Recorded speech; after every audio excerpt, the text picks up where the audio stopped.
Here we go again. All of this just to beat Nikola Jokic. As you can see, KD has assembled yet another star-studded team to attempt to win another championship. Now don't get me wrong, I'm extremely happy for Bradley Beal. He made it out of the black hole that is the Washington Wizards organization. But this team just feels too similar to the 2021 Brooklyn Nets to me. You have 3 guys that have had injury problems over the past couple of seasons, and 3 guys who are ball-dominant stars. Yes, these 3 guys are some of the best ISO scorers in the league, but I just don't know if that style of basketball works in terms of winning championships. Take this season's Denver Nuggets team, for example. They were a great team run by a great passer who had the perfect supporting cast around him, so he could use his skill set to his advantage. Now, do I think Phoenix can have success with this lineup? Absolutely. Although the Nets super team ultimately did not work out, when they did play together, which was a rarity, they won 13 games and only lost 3.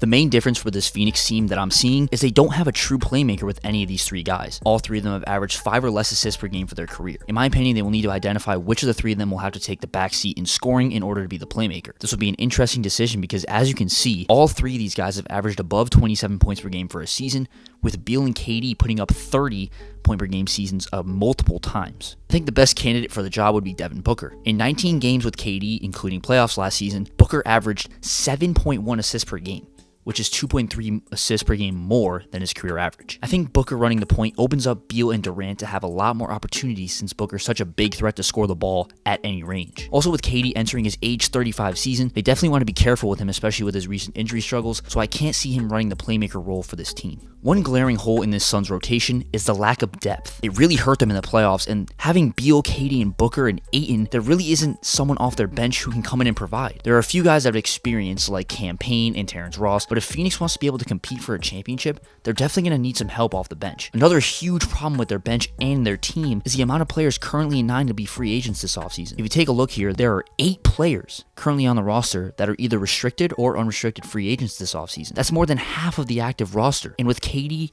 Ayton, Beal, and Booker taking nearly 75% of the team's salary cap this season, the Suns will need to find a way to sign players for cheap to avoid the salary cap nightmare. And unfortunately for the Suns, they're going to have to offer a minimum contract to these guys because they just don't have the money. Now, let me ask you all this.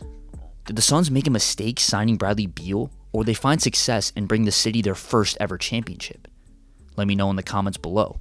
And also let me know who the Suns should bring in to play off the bench. Thank you all for watching, and we'll see you in the next one.